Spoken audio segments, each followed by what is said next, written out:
প্রিয় ছাত্রছাত্রীরা, আজকে শ্রেণীবদ্ধ রাশিতত্ত্বের মাধ্যমে কিভাবে মধ্যমা নির্ণয় করতে হয় সেটা আমি শেখাবো। দেখো, এখানে একটা শ্রেণীবদ্ধ ডেটা দেওয়া আছে, যেখানে ভালো করে দেখো, শ্রেণীবদ্ধ রাশিতত্ত্বের ভিত্তিতে মধ্যমা নির্ণয় করো। বৃষ্টিপাত যে রেঞ্জটা দেওয়া আছে, যে 5 থেকে 10 সেমি বৃষ্টিপাত হয়েছে এমন মাস আছে 45টা মাস, 10 থেকে 15 সেমি বৃষ্টি হয়েছে 40টা মাস। এইভাবে আমাদের বৃষ্টিপাতের উপর ভিত্তি করে কতগুলো মাস আছে সেটা দেওয়া আছে। তো এই হচ্ছে রাশিতত্ত্ব। এবার আমরা এটাকে ক্যালকুলেশন করব কিভাবে মধ্যমা নির্ণয় করতে হবে। তো মধ্যমা নির্ণয় করার আগে আমি একটু বলে দিই যে চ্যানেলে নতুন আছো তারা অবশ্যই চ্যানেলটা সাবস্ক্রাইব করে নেবে, আর পুরনোরা অবশ্যই বন্ধুদের মধ্যে শেয়ার করবে যাতে আরও নতুন ভিডিও বানাতে পারি আমি। তো মধ্যমাটা নির্ণয় করতে হবে, একটু ভালো করে দেখে নাও। আমরা প্রথমে শ্রেণী সীমানাগুলো পরপর লিখে নিয়েছি, তারপরে পরিসংখ্যা বা মাসটা লিখে নিয়েছি। এবার আমাদের এখানে কতগুলো স্টেজ আছে অঙ্কটা করবার জন্য, দেখো আমি ফর্মুলাটা কিন্তু লিখে রেখে দিয়েছি। এই যে দেখতে পাচ্ছ ফর্মুলাটা, মধ্যমা নির্ণয়ের জন্য আমাদের ফর্মুলাটা আছে। তো আমরা এই ফর্মুলাটা আগে একটু বুঝে নিই, তারপরে ক্যালকুলেশনটা করলে তোমাদের সুবিধা হবে।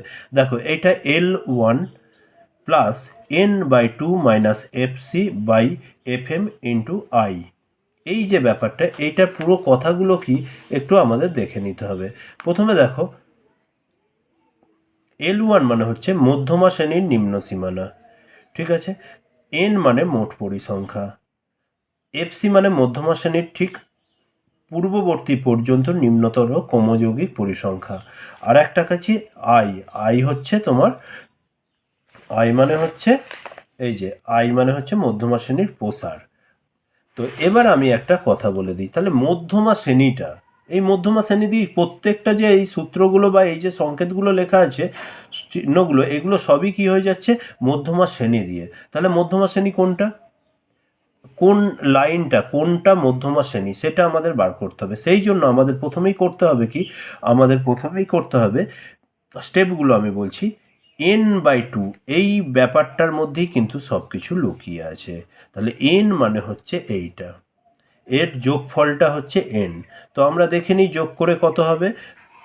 5 হাতে 1, 10, 13, 14, 145 হচ্ছে N, ঠিক আছে। এখান থেকে আমাদের অঙ্কটার মধ্যে ঢুকতে হবে। এবার N/2 করলে হয় 7 × 14, সংক্ষেপে আমি লিখে দিই, N/2 ইজ ইকুয়াল টু 72.5, ঠিক আছে, 72.5 হচ্ছে N/2। এবার আমাদের যেটা পরেরটা করতে হবে, এই পাশের নিম্নতর ক্রমযৌগিক পরিসংখ্যাগুলো আমাদের বার করে নিতে হবে। নিম্নতর ক্রমযৌগিক পরিসংখ্যা তোমরা জানো, পরপর এইগুলোকে যোগ করে করে এখানে বসাতে হবে। প্রথমে 45টা 45ই বসে যাবে, তারপরে 40 যোগ করতে হবে এর সঙ্গে, মানে 85, তারপরে 25 যোগ করতে হবে, মানে 110, তারপরে আবার 15 যোগ করতে হবে, 125, তারপরে 20 যোগ করতে হবে, 145। দেখো, টোটাল 145 আমরা কিন্তু এখানে পেয়ে গেলাম। এবার আমাদের যে কাজটা করতে হবে সেটা হচ্ছে যে এই যে 72.5 অর্থাৎ N/2, N হচ্ছে 145, সেটাকে 2 দিয়ে ভাগ করে 72.5, এইটা এই লাইনের মধ্যে কোথায় আছে আমায় খুঁজতে হবে। একটু বুঝে নাও ব্যাপারটা। দেখো, 45-এর মধ্যে নেই, কিন্তু 45 আর 40 যোগ করলে আমরা 85 পাচ্ছি, তাই তো। এই 85-র মধ্যে 45 অর্থাৎ 40 আর 45 যোগ করলে যে আমরা 85 পাচ্ছি, এই 85টার ভিতরে লুকিয়ে আছে কি 72.5 N/2, অর্থাৎ এর ভিতরে নেই। এইটা যোগ করে এই লাইনটা হয়ে যাচ্ছে আমাদের মিডিয়ান ক্লাস। এটা হচ্ছে মিডিয়ান ক্লাস, ঠিক আছে। এবার আমরা সব কিছু কিন্তু পেয়ে গেলাম। আমাদের এই স্টেপটা তোমাদের মনে রাখতে, N/2 আমি পেয়ে গেছি। N/2 এর উপর ভিত্তি করে আমার এবার কি এফসি কত আছে দেখো। এফসি কাকে বলেছে দেখো, এফসি সমান হচ্ছে মধ্যমা শ্রেণীর ঠিক আগে পর্যন্ত পূর্ববর্তী শ্রেণী পর্যন্ত নিম্নতর ক্রমযৌগিক পরিসংখ্যা। এটা নিম্নতর ক্রমযৌগিক পরিসংখ্যা।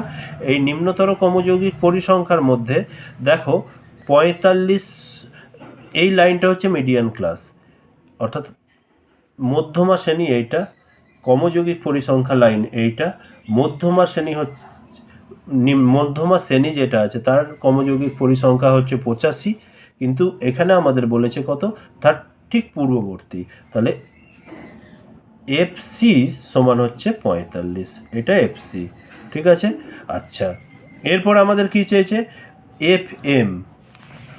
এফ এমটা দেখো, এফ এম হচ্ছে তোমার মধ্যমা শ্রেণীর পরিসংখ্যা। এফ এম হচ্ছে মধ্যমা শ্রেণীর পরিসংখ্যা। তো মধ্যমা শ্রেণী, এই যে আমার মধ্যমা শ্রেণী এইটা, এই লাইনটা মধ্যমা শ্রেণীর পরিসংখ্যা হচ্ছে এফ এম সমান হচ্ছে, এফ এম হচ্ছে 40। আর এল ওয়ান যেটা প্রথমেই আছে, এল ওয়ান মানে দেখো কাকে বলে, এল ওয়ান হচ্ছে মধ্যমা শ্রেণীর নিম্ন শ্রেণীর সীমানা। তাহলে এই লাইনটা পুরোটা মধ্যমা শ্রেণী, তার নিম্ন, এটা উচ্চতর, এটা নিম্নতর, এটা উচ্চতর।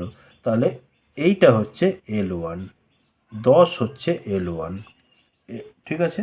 তাহলে আমরা কি কি পেয়ে গেলাম, এল ওয়ান মানে হচ্ছে 10, n/2 মানে হচ্ছে আমরা ওই টোটাল নাম্বার অফ ফ্রিকোয়েন্সি, অর্থাৎ 145কে 2 দিয়ে ভাগ করে 72.5। আচ্ছা, এফসি মানে হচ্ছে নিম্নতর কমযৌগিক পরিসংখ্যা মধ্যমা শ্রেণীর আগে পর্যন্ত, যেটা 45 হবে। আচ্ছা, আর একটা কি, আর একটা হচ্ছে এফএম। এফএম হচ্ছে এই যে এফএম মানে হচ্ছে মধ্যমা শ্রেণীর যে লাইনটা আছে তার পরিসংখ্যা কত, পরিসংখ্যা হচ্ছে 40। পুরো ডেটাটাই আমরা কিন্তু অলরেডি পেয়ে গেছি। এবার আমাদের ছোট্ট একটা ক্যালকুলেশন, এল ওয়ান, তাহলে আমি বললাম এল ওয়ান হচ্ছে 10 লিখলাম, বাই n/2, যেটা আমি এখন লিখছি n/2, সরি n/2 হচ্ছে, n/2 সমান 145/2 মাইনাস এফ সি মানে হচ্ছে 45 বাই এফ এম হচ্ছে 40 গুণিত আই মানে হচ্ছে এই শ্রেণী ব্যবধানটা 10 থেকে 15, 10 থেকে 15 মানে মধ্যমা শ্রেণীর শ্রেণী ব্যবধান হচ্ছে 5, 10 থেকে 15, আই মানে হচ্ছে মধ্যমা শ্রেণীর শ্রেণী ব্যবধান, এটা হচ্ছে 5। এবার আমাদের ক্যালকুলেশনটা দেখিয়ে দিতে হবে, 10 প্লাস 72 মানে 45/2 মানে হচ্ছে 72.5 মাইনাস 45/40 ইন্টু 5। আবার দেখো 10 প্লাস, এটা এবার 72.5 থেকে 45 আমাদের বিয়োগ করতে হবে, বিয়োগ করলে আমরা পাচ্ছি কত, এটা হবে 27.5/40 ইন্টু 5 সমান, এখানে দেখো 10 আবার লিখবে 10, আর আমাদের এখানে কত হচ্ছে 27, এটা হবে তোমাদের, এই ক্যালকুলেশনটা করলে আমরা পাবো, এটাকে ভাগ করবে ক্যালকুলেটারে, ক্যালকুলেটার তোমাদের অ্যালাউ আছে, 27.5/40 করবে ক্যালকুলেটারে, তারপরে যেটা বেরোবে 5 দিয়ে গুণ করলে আমরা পাবো 3.4375। এবারে এইগুলোকে যোগ করলে হবে 13.4375। এটা আমরা কি করলাম, এটা হচ্ছে সেন্টিমিটার, এর ইউনিট আছে, হ্যাঁ, এটা হচ্ছে সেমি। এখানে আর লিখতে হবে না, এখানে লিখতে হবে, এই যে আমরা উত্তর পেয়ে গেছি, এটাই হচ্ছে মধ্যমা। অতএব নির্ণেয় মধ্যমা সমান 13.75 সেমি বলে লিখে দেবে, এটাই হচ্ছে মধ্যমার ক্যালকুলেশন। তাহলে দেখো একবার ভালো করে দেখে নাও, যে প্রথম থেকে আমি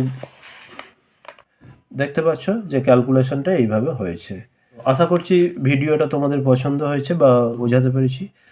তো আরও নতুন নতুন ভিডিও আমি আনবো, তোমরা চ্যানেলটা অবশ্যই ফলো করবে। ধন্যবাদ সকলকে ভিডিওটা দেখার জন্য।